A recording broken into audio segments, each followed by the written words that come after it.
But when I read this book, it connected the dots across so many different elements of our society. It wasn't just health care, it was also about voting rights and civil rights and climate change and labor unions and public education. It really painted a tapestry of why we're being terrorized the way we are right now in society. And so I think that this is one of the most brilliant and important books we could be reading right now. And also, if someone writes a book like this and exposes that this is happening, you can bet that they themselves are under attack. And so the woman sitting before you here today, who's smiling and has really nice demeanor, she's been under attack. She's been under attack by conservatives and a right-wing agenda who have challenged her personally, her personal credibility, her book's authority, and tried to undermine its credibility. And it's held strong. My father once said, you can always tell who the warriors are in the room because they're the ones with the most scars. And Nancy MacLean is fighting a battle to expose the truth that impacts us all. So we want to welcome you to our home. Dr. Nancy MacLean is a professor of history and public policy at Duke University in North Carolina. She graduated magna cum laude with her BA and MA degrees in history from Brown University, and then received a PhD in history from the University of Wisconsin-Madison. She's also author of the book Freedom is Not Enough, The Opening of the American Workplace, and the book Behind the Mask of Chivalry, The Making of the Second Ku Klux Klan. These are not light topics, and I hope she goes into depth with us tonight. Please welcome Nancy MacLean.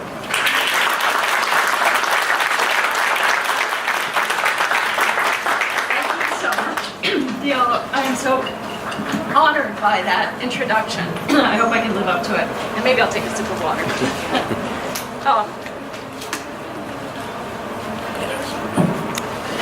I am also so honored and moved to be here with you in AFSCME. I was saying to folks before that my first research paper in graduate school was on the origins of AFSCME in Wisconsin, where I was going to grad school. And I followed your work through the years and admired so many things. And it's really especially moving to me and angering to me to be here with you in the year that is the anniversary of the Memphis sanitation workers strike that was so important in your union and in Dr. King's struggle for justice in our country, and to have you facing the Janus case, which is every bit a part of the cause that I wrote about in this book, and I think you'll get a better sense of where that case is coming from as I go along. But I'm really, really pleased to be here with you. And I'm going to do a shorter version of the talk than I sometimes do, because I want to open up a lot of room for conversation among us. I've been impressed in conversations before we started here at how many organizers are in the room, and how many union staff members and how many volunteers, and we definitely want to have a lot of time to talk. So I will probably talk for about 20 minutes to give you a sense of what I think the kind of action implications of my findings are for those of you who are working hard to defend our unions and our public goods in this country and our democracy. So I will cut to the chase here and skip the kind of story overview, even though it is pretty shocking and I think pretty useful for folks working in the public sector, because it tells us that this free market fundamentalist cause that we're up against now actually had its first moment when it gained traction and got a following in the South in the mid-1950s, late 1950s and early 60s, in the reaction to Brown versus Board of Education's mandate to desegregate public education. And it is a shocking story, and I think it's one that needs to get out there. But today, to think about what we're facing today and what you're all dealing with in your everyday work, I want to start with this issue of money in politics. And I'm sure a lot of folks in this room are aware of Jane Mayer's research, the brilliant investigative journalist who first alerted us all to the Koch donors, the investments they're making in our politics, and went on to write this terrific book, Dark Money, that exposed the money trail that is going into our politics. My work is a kind of complement to hers from history, and I happened on the source of the ideas that are guiding the operational strategy that has made that money so devastatingly effective, particularly in the last decade, and now with accelerating velocity in the Trump administration. And the ideas, I think, are important too, because they alert us to what the real endgame what the real end game of all of this is, and as my title suggests, the end game is enchaining our democracy. The plan is actually to bind our political process in such a way as to make our institutions incapable of responding to the popular will, at least where it involves taxation and spending, which is most of the area that most of us who care about our society pay attention to. And where the left in recent years has been issue-oriented, campaign-focused, and often siloed, what I found in my research is that the right has been power-oriented and has been working hard to rig the rules of the game across the board. What we're seeing now is not about one sector. Labor is crucial in all this, but it is not about one sector or one issue or even a bunch of issues added up. And it's far more than partisan, as much of the media would have you believe. It is an audacious bid, 6 decades in the making, to fundamentally change the relationship between the government and the people in our society and others, in fact, and to make that change permanent. To grasp why having this plan of action matters, let me quote the head of Koch Industries' Government and Public Affairs operation, a man named Mark Holden, who in late 2015 gloated to an invitation-only summit of billionaire and multimillionaire donors. He said this, and I quote, "We're close to winning. They," he was referring to the critics, but we could say the rest of us in the citizenry, "they don't have the real path. They don't have the real path." I found what I believe to be that real path in my research. By accident at first, truth be told, but it is a plan that moves through control of an ever-growing number of states. At this point, they have what the Democracy Alliance calls an electoral stranglehold over 30 states. And as they control those states, they alter the rules of the game as they go, through measures you know well, through undermining the power of public sector unions, through suppressing the vote, through right to work for less laws, through radical redistricting to misrepresent the will of the remaining voters so as to overestimate right-wing voters' will and underplay the rest of the voters, and all the rest. The end game, though, of all of this is a constitutional convention. The first and only such constitutional convention since 1787, since the Constitution was crafted. And what they want to do at this constitutional convention is change the Constitution in a manner that would rule out in advance most of what progressive social movements, above all, labor in the early years, then civil rights, feminists, environmentalists, everybody else, a way that would rule out in advance what those progressive social movements have accomplished, not just since the 1960s, not just since the 1930s, but since the 1890s. This may sound exaggerated. It may sound impossible. It may even sound crazy, but bear with me. Consider this. While the eyes of most journalists and citizens have been fixed on Washington for years, several years now, and lately fixated on Donald Trump, the scores of organizations and elected officials funded by Charles Koch and the donor network he has been built up have been lining up the authorizations needed for this constitutional convention. They now have authorization from 28 of the 34 states needed to call a convention.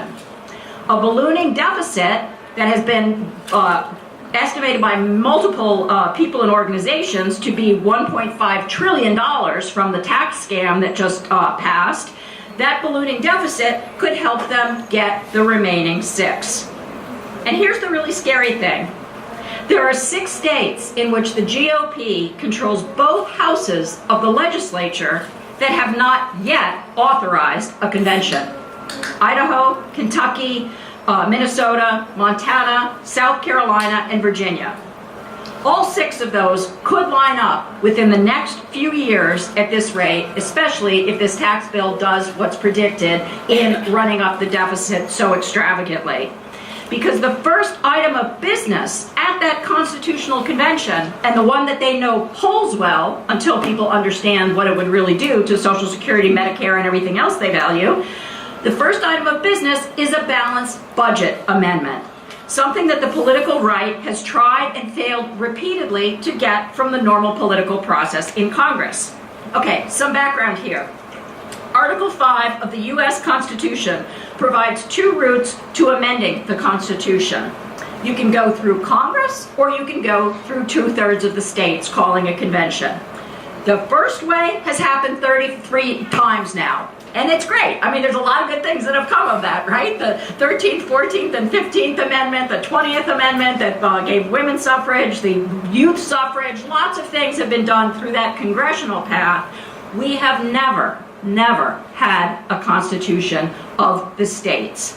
And all the people who have studied this say that it would necessarily be a runaway convention where everything would be open because there is no way to control the agenda. Now, here's an interesting thing, and it is a true coincidence, but the delegate at the first Constitutional Convention in 1787 who urged the inclusion of this state option was George Mason of Virginia.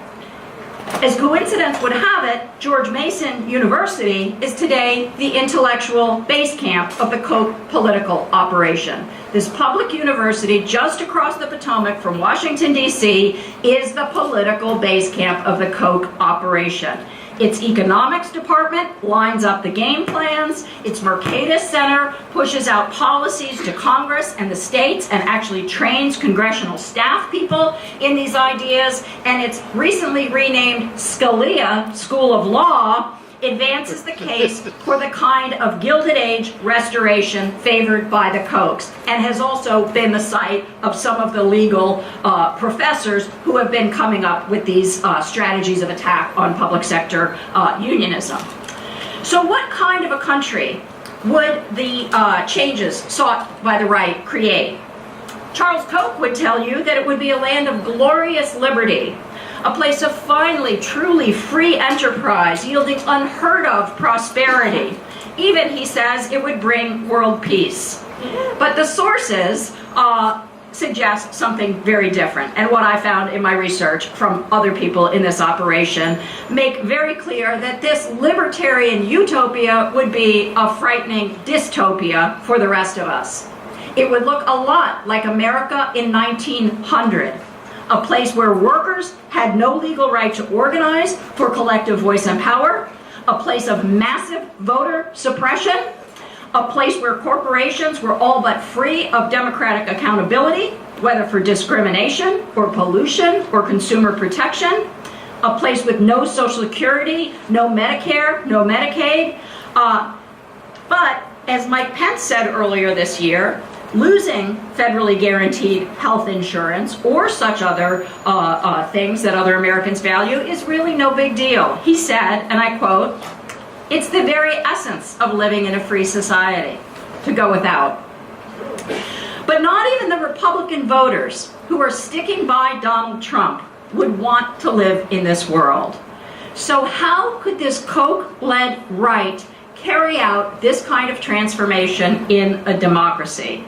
That's really where my research brings something new to the table.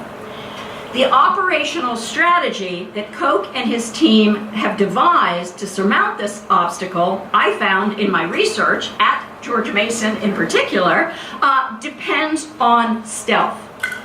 It proceeds through a series of what Charles Koch himself calls interrelated plays, mutually reinforcing incremental changes that build on one another, so that in a way that the cause never has to inform the people of the true endgame, or even be honest about the purpose of each play that moves the overall project closer to its goal. Among them, of course, the destruction of unions and voter suppression. Remember, Scott Walker never campaigned on taking out the labor movement in Wisconsin, right? But he said he was solving a budget crisis, but he knew exactly what he's doing, and that's why he said, "We dropped the bomb." Why stealth? Because Koch and his field generals know from repeated political experience over decades that their vision of the good society and the just government will never win majority support. As Koch himself said when he began weaponizing the ideas that I describe in my book, Koch said this in 1997, and I quote, "Since we are greatly outnumbered, the failure to use our superior technology ensures failure." Since we are greatly outnumbered, the failure to use our superior technology ensures failure. Now, Koch is a very smart man. He's got 3 engineering degrees from MIT, and when he says technology, what he means is ideas. The kind of ideas that would enable a breakthrough to overcome the competition, to make a company like Koch Industries victorious, and it's now one of the largest privately held corporations in the world, and in this radical transformation of America against the kind of society the majority wants. So what is this superior technology he was calling on others to apply? He found that technology, those ideas, in a body of thought developed by a Virginia-based, little-known, Nobel Prize-winning economist named James McGill Buchanan, the only U.S. Southerner who had ever won the Nobel Prize when he won it in 1986. Buchanan developed a new school of political economy, sometimes called the Virginia School, sometimes called public choice economics. He was a native Tennessean, and he fused the kind of Southern white conservatism he grew up with there with the libertarian economics that he learned as a PhD student at the University of Chicago. And in 1956, he came to Charlottesville, Virginia. And there, in Charlottesville, as the state of Virginia was leading the wider South in goading the wider South to massive resistance to Brown versus Board of Education, Buchanan was hired as the new chair of the economics department at the state's flagship university.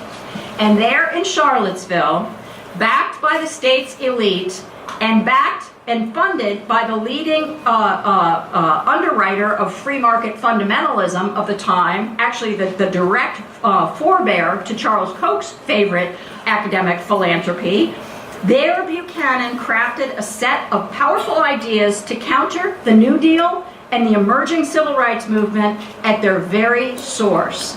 What was then a widespread belief in government and trust that government could remedy market failure for the common good.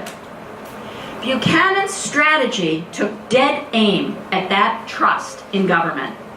He sought to build the case that government could not do what it promised because politicians were not really seeking to advance the public interest as they claimed, he said.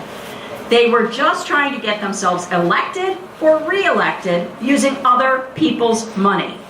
And his school of thought, mind you, this is not an empirical science. There was no facts to support this. It was all theory. But his theory said that all public actors were just individuals seeking their own personal advantage. So that would be true of union leaders. They were really only trying to expand their dues base. Or say someone at the Environmental Protection Agency, really just trying to build their agency. They didn't really care about the environment. On it goes.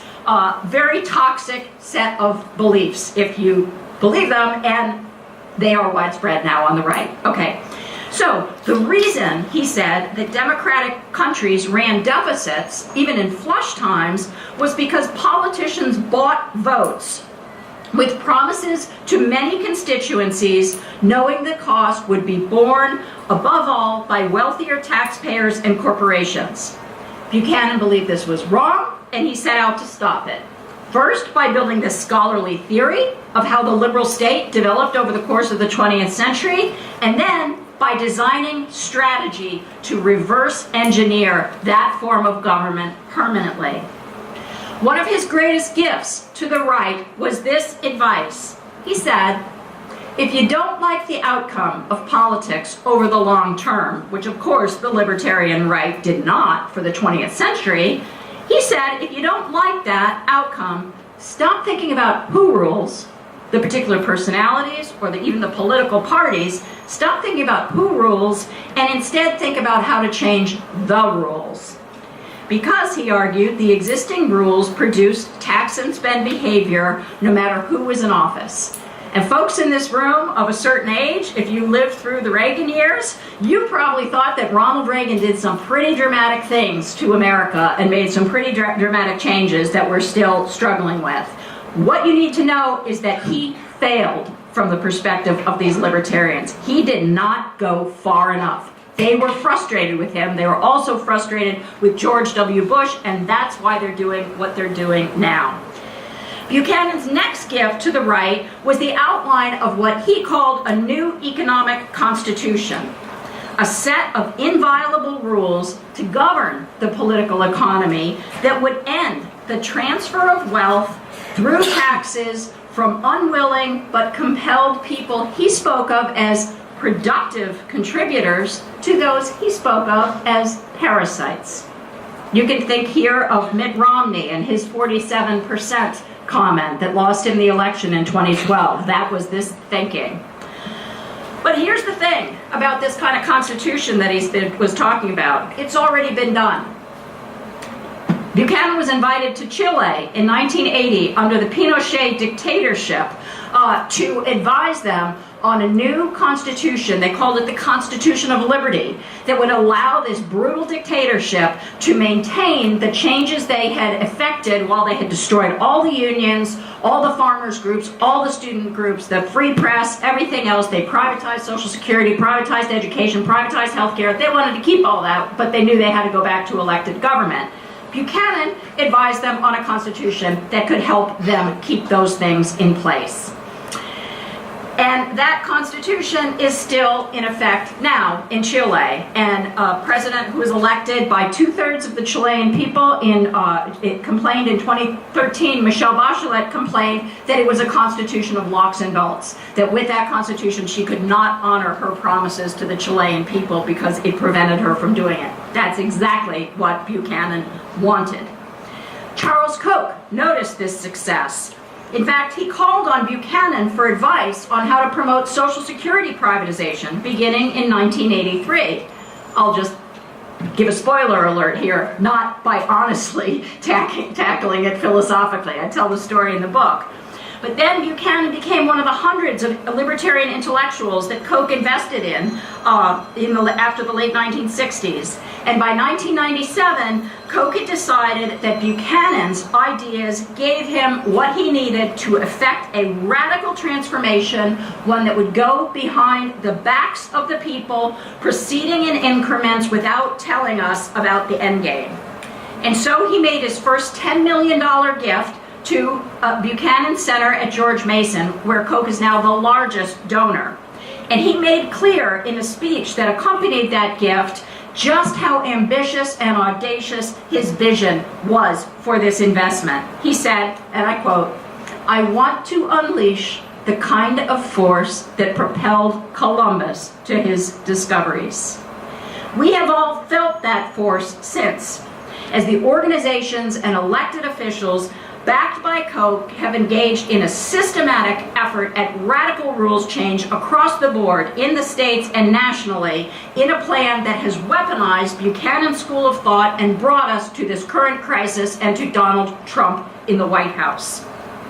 We've seen this in the transformation of the Republican Party, which I can explain a little bit more in the discussion if we want to. And we have seen it in the states taking off with a big bang in Wisconsin in 2011 when Scott Walker applied Buchanan's ideas to destroy the power of public sector labor unions. That move was the first of a series of interrelated plays in Wisconsin, and the one on which the rest depended. Why? You know the answer. Because unions were the leading source of countervailing power to corporations, because they turned out pro-public sector voters, and not least because unions keep alive values like fairness, sustainability, the dignity of all of us, and solidarity. Before long, after he did that, Walker was trying to end tenure in the state university system, to suppress voting, even to stop state employees from using the phrase climate change, and much more. But arguably, this project of radically rewriting the rules moved furthest in my own state of North Carolina, where we have seen a stunning barrage of rules changes on this model, one after another. From extreme gerrymandering, the most radical gerrymander in our history, to misrepresent the will of the electorate, so that the Republicans can choose their voters rather than the voters choosing their officials. New measures to undermine workers' ability to organize in unions, particularly public sector unions. Attacks on public education at all levels and radical cuts in funding for it. Refusal to accept the Medicaid expansion of the Affordable Care Act despite a crying need for health care in our low-wage state. Getting rid of the Racial Justice Act that was designed to ensure fairness in policing and in the courts, rolling back measures to protect the environment and reduce global warming. And also, and I think this is important, in all of these things, again and again, this new radicalized GOP broke with customary practices like public hearings before passing significant legislation and transparency about the process. Instead, we saw breakneck speed and secrecy. They actually took rights away from teachers after midnight in one session. And then, to cap it all off, once they had the governorship too, they passed what has come to be known as the Monster Voter Suppression Bill of 2013 to keep people who oppose this agenda away from the polls. So, AFSCME being a union that is deeply involved in the political process, I think you know how in Washington they have fought progressives on every issue, from immigration reform to the Affordable Care Act to court appointments, environmental regulations, and more. And having won over every single Republican frontrunner to their agenda in 2016, they created a field so toxic that Donald Trump managed to win the presidency by calling the others puppets. Now, lo and behold, the Koch wish list is being granted with epic speed by the Trump administration on everything from labor rights and the environment to the judiciary, healthcare, and taxation.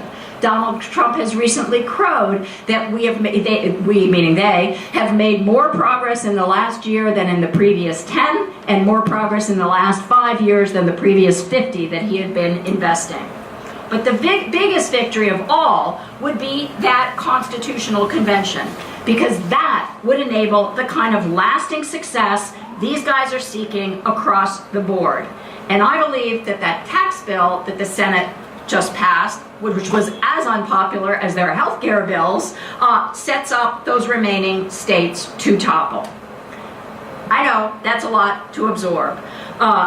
But to make our conversation tonight as useful to you as possible, I want to turn now to this all-important question that we're all thinking about before closing, and that is, of course, the proverbial what is to be done. If we have this Koch battle plan, if we know where this is coming from, if we understand how altering the rules has made it so successful over the last decade, and if we know why the ultimate endgame is changing our ultimate rules book, the Constitution, what are the action implications for folks like you who are in daily contest with such determined and, I have to say, ruthless opponents? Obviously, our vision is very different. It's even opposite from theirs, you could say. But I think that we can learn from some of what they have done. And the first thing I would say is that ideas really matter to long-term success. The Koch-funded right turned to this stealth strategy because they were all too aware that if the majority knew what the real endgame was, they would never get away with it. So I believe that is a huge source of potential strength. It is colossal, right? That majority that is out there, that is latent, that can be informed, that can be activated, that can be organized to deal with this. So I think we should be shouting this from the rooftops, that they are doing this in this way to avoid telling, frankly, even their own voters on who they depend, the truth. So that, I think, is important. I think there's all kinds of organizing that can be done in that vein, and we can talk more about it. Second thing, I think, that comes from this analysis is realizing that the days of silos are over on the left, or should be over. No group can win this alone. On the progressive side, people need to realize that the Koch-backed right is not coming for any particular target, but for all of us. All of us. Every labor union, every civil rights group, every feminist, every environmental organization, every queer group seeking equality, every retirees group is a target. And not just from some atavistic prejudice, as phrases like the war on women might make you think, but for the architects of all of this, it's coming from a coldly calculated reasoning, because all of us rely on that New Deal, civil rights, Great Society model of government, of a federal government with the capacity to carry out the will of the people using taxation and regulation. That is to say, today's right is coming at the very tools that enable the great popular successes of the 20th century. From consumer protection to retirement security and labor standards to workplace diversity to equal employment protections, clean air and water, marriage equality, all of this violates their sense of the way things should be. So that while our particular goals may differ and different people, in different constituencies will prioritize particular activities as they should, our need for a responsive government, for a functioning, healthy, renewed democracy unites us. So the work of protecting and expanding our democracy needs to be part of everyone's strategy and practice. Third, I would say, the only way to win a struggle like this, and it might sound grandiose, but an epochal struggle like this, I believe this as a historian, that's what we're talking about, is by thinking long term. Is not by thinking about just the next midterms or 2020 or the two weeks ahead, as we so often tend to do in kind of campaign mode, but instead thinking a bit like them. Thinking about where do we want to be a couple decades from now, and who else and what else is going to be needed to get there. I believe that progressives can do this kind of thinking. I believe that environmentalists did this when they started realizing that they needed to address environmental injustice and deal with communities of color and poor communities that were being screwed by corporations, excuse my language. So I think this can be done, but to derail the train that is on the track now so as to enable that better future, I believe that leaders and organizers need to send out the signal that this is an all-hands-on-deck emergency in our society, the likes of which we have not seen in our lifetimes. What the Koch right has set off is a battle for the soul of our country and the salvation of our democracy, and I believe that has to be our starting point. And I'll say something else before wrapping up. We have had experience with moments like this in our history in America because we have a very deep anti-democratic current in our country that comes particularly from the slaveholders of the South and has gone through a chain of thinking through them. And again, we have been up against this, what I think of now as property supremacy. And we have seen every time there was a pitched battle like this, in the 1860s, in the 1930s, and the 1960s, the only way that democracy was saved was by renewing it, by expanding it, by deepening it, by making it more able to deal with the challenges of a particular historical moment. So in the Civil War, the Confederacy was winning. The slaveholders were winning until it became a war of emancipation. When it became a war of emancipation, everything changed and the Union Army started to win. And then we got the 13th, 14th, and 15th Amendments, which have been the basis for so much social reform since. In the 1930s, the property supremacists did not want to do anything about the suffering that people were experiencing as a result of the worst depression in human history. They were only forced to do that by the organizing of workers in the CIO, by the organizing of retirees who wanted protection in their old age, and a slew of other movements in the 30s. And defending democracy required transforming, renewing, and deepening it. So you see where I'm going. I believe that this can be done, but I do not believe, as a historian, that we will be able to do this if we're just thinking about the next Democrats to get in office in the next election cycle. It's got to be much deeper than that, much more thoroughgoing to deal with all the challenges and the problems and the frustrations that have been building up over decades now.